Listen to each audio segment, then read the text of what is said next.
First at 11 tonight, a Rhode Island Supreme Court ruling will keep a man accused of killing a child locked up while also freezing the case.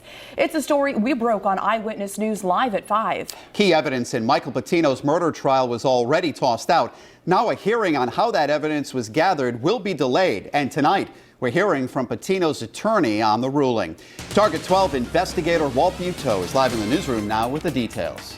Patino's attorney tells us that this case means that the next day in court for it could be a year to a year and a half away, and that would be more than 4 years since the death of the child.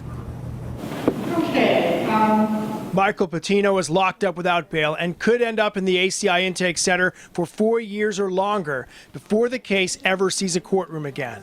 His attorney respects the high court decision, but argued a Franks hearing on how evidence was gathered by Cranston police could have proceeded while the appeals process moved forward.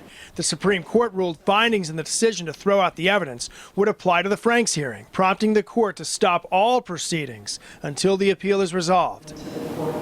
When you put it down to work on the appeal and come back to it a year or even 18 months later, it's like starting from the beginning.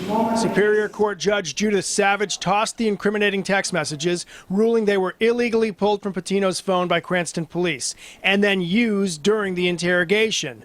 One text a jury may never see from Patino to the mother of Marco Nieves. "I punched that little blank 3 times, and that was it. But let him be a man and not a little blank like you." But it was Cooper tells Target 12 that and other texts are part of an angry adult conversation and do not prove intent.